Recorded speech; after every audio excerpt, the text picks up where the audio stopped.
Dalam uji coba pembakaran senyawa hidrokarbon. Pembakaran senyawa hidrokarbon yang saya lakukan pertama adalah dengan menggunakan tepung. Tepung memiliki nama ilmiah amilum dengan rumus kimia C6H10O5. Langkah pertama yang saya lakukan terhadap tepung yang berada di dalam sendok ini, saya taruh di atas lilin dengan api yang menyala, dan tidak lupa tutupkan piring di atas sendok yang berisi tepung, dengan tujuan untuk membuktikan bahwa adanya unsur hidrogen di dalam tepung ini. Dan hasil pembakaran sempurna dari tepung ini yaitu menghasilkan warna yang berubah. Awalnya putih, sekarang berubah menjadi warna kecoklatan. Selain adanya unsur karbon yang terdapat di dalam tepung, tepung mempunyai unsur hidrogen dengan membuktikan bahwa adanya uap air yang terdapat dalam piring yang kita letakkan di atas tepung yang berada di dalam sendok.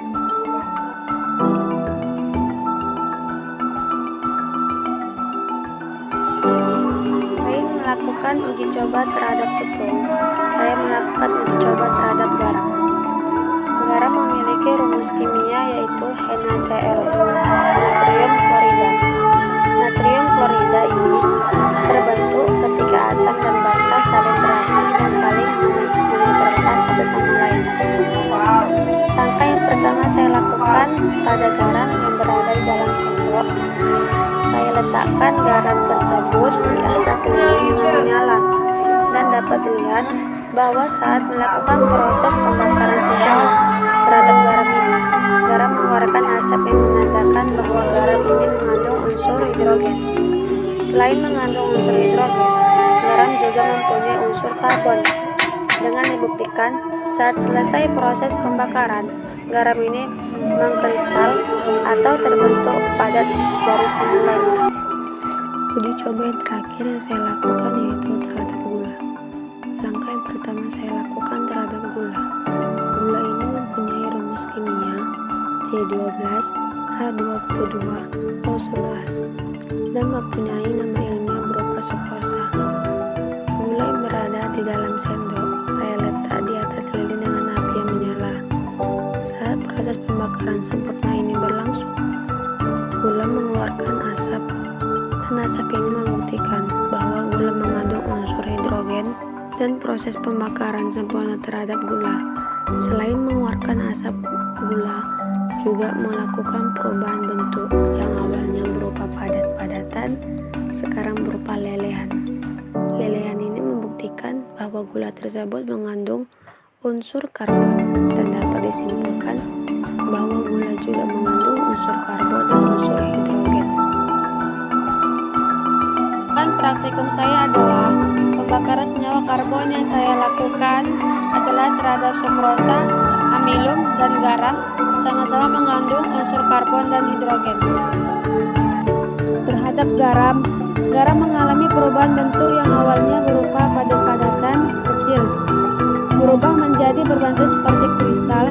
Di sini menunjukkan bahwa garam mengandung unsur karbon. Selain itu, garam juga mempunyai unsur hidrogen yang dibuktikan dalam proses pembakaran terhadap garam, mengeluarkan asap yang membuktikan bahwa adanya hidrogen di dalam garam tersebut. Selanjutnya terhadap tepung. Tepung juga mengalami perubahan terhadap warna, dan warnanya yang awal putih sekarang berubah menjadi kecoklatan, menunjukkan bahwa tepung mengandung unsur karbon.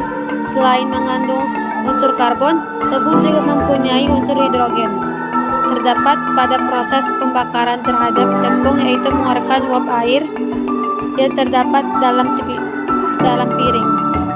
Selanjutnya terhadap gula.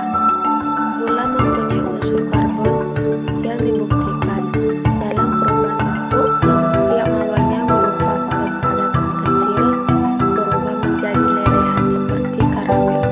Selain itu, gula mempunyai unsur hidrogen terhadap pada proses pembakaran gula, di mana gula ini mengeluarkan asap saat proses pembakarannya, menunjukkan bahwa adanya unsur hidrogen.